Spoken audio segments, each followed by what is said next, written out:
being here. We're joined by Ohio Head Coach Jeff Boals, student athletes Jackson Paveletzke and Elmore James. Excuse me. We'll start with an opening statement for Coach, and then please put your hand up if you have a question for either of our student athletes, and hold your questions for Coach until after they're dismissed. Yeah, obviously disappointed in the loss. It was a pretty hurt locker room, at the end, and I thought we competed, we battled, and obviously didn't make enough plays to win the game. But this team all year long, I told them after the game, the one regret I have about coaching this team was we were only together for 9 games. We had our full roster for 9 games, and the injuries that we had, guys stepped up.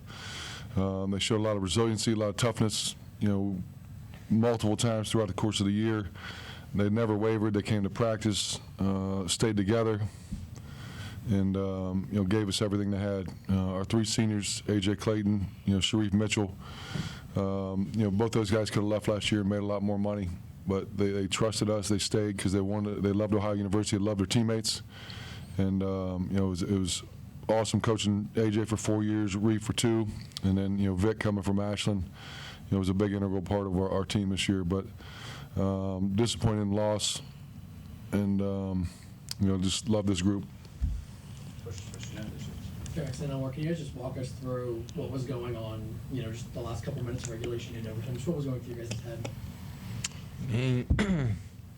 Obviously it was back and forth all game, but it was all positive talk in the locker room. We were trading baskets. They were going on a real run that we would answer, but everybody's all supportive, and guys were there. Guys stepped up, but it hurts.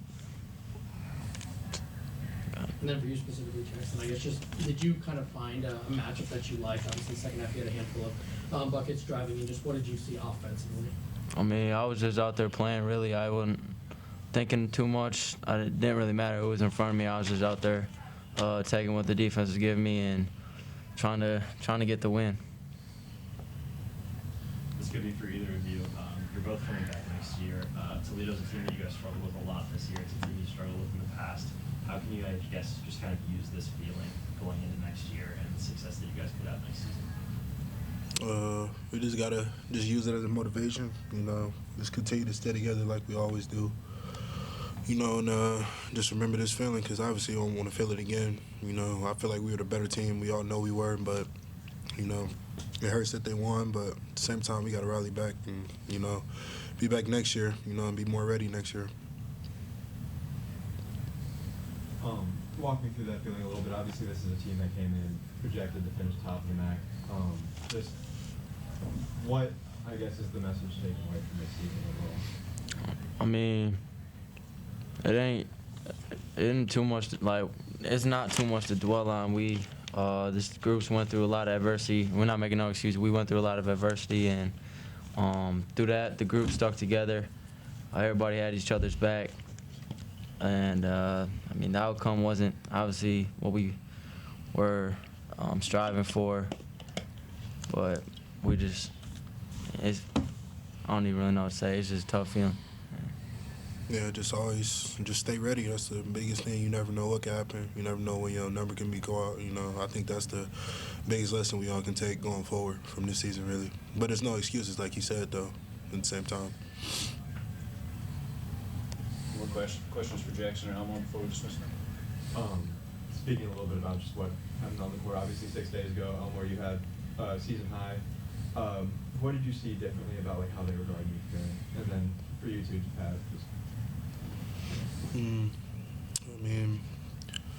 the other day really don't matter. We didn't get it done today, really, honestly. Coach, only 1 point on fast break tonight. I would imagine that's probably the season low. Just what was Toledo doing to limit you guys' ability to get out and run? Yeah, they do a good job of jamming our point guard, Pav, when full court, and that's been a big part of our offense, pretty much all year. And I thought we were pretty efficient, in the half court. Coming into the game, we didn't finish at the rim in game 1 and 2 very well. 54 and 55%. I thought we left some finishes out, because the way they guard, they're not going to foul you. They're going to try to go to vertical, and we want to get the ball into the paint, get our post touches, Get 12-plus offensive rebounds, try to get some extra possessions. I thought our half-court offense was pretty good. Obviously we didn't get our transition like we normally do. If you could go back and do it again, just what were a couple of things that you think you guys could have done differently in overtime?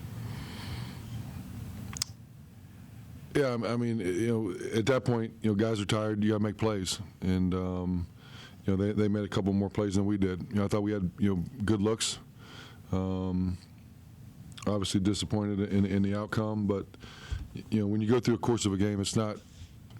It could have been the first play, it could have been the missed rebound. We gave up 3 offensive rebounds in a stretch there, and when you get the stop against them, you got to get the stop. You got to finish it, and I thought there were a couple times where they pushed the tempo on us, where we didn't get back on transition. We got the stop when we needed to, but we couldn't convert and finish with the rebound. Obviously, this is, as you said, a disappointing end of the season, I imagine, especially for the seniors.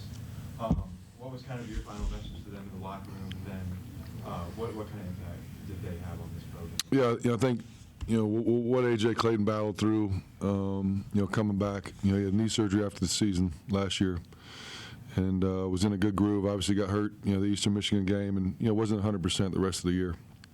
And he could have easily shut it down. He's got a pro career coming up, and he wanted rehab and get back, and he did that for his teammates. Same thing with Sharif. If you saw Sharif's finger right now, he probably could have easily shut it down, had surgery, months ago. But it's a senior year. You got to battle through those things, and like I said, those guys could have easily left last year. Both of them had multiple offers, a lot of money on the table, and they chose to come back for the right reasons. They love Ohio University, love their teammates, and I thought Vic was a great addition for us. And all 3 of those guys are going to have a great pro career, if that's what they choose to do. After the game on Friday, you said that you guys had to be better defensively. Overall, how do you feel? I mean, obviously Simmons was shut down for the majority of the games. How do you feel your team defended tonight? I thought our perimeter defense was a lot better. Our paint, touches. They only had 32 points in the paint. Obviously, game 2 and 1, and we're pretty high. I thought our post defense was a lot better. Simmons went 2 for 5. We wanted to make sure we doubled him on the catch and did some different things that way. But when you shoot 35 free throws, it's like, what's a foul, what's not a foul, and I thought that was the difference of the game. 29 made free throws to 16. They shot 35, we shot 21, but I thought our defense is a lot better than it was the other night. Go here, and then you got one in the back too. Go ahead. You're good. In the back. The end of regulation, those last 4 seconds on the baseline, do you think that they missed a travel call right there? Yeah, I'm not going to go there. I think we all saw it. I think every fan who saw it. The ending was the ending, and obviously I didn't agree with it, but big call in that moment. Jeff, I know emotions are always high this time of year. It's like a little bit of tension. Was there any spillover tension from the way that game at Toledo ended, just with the coaching staff?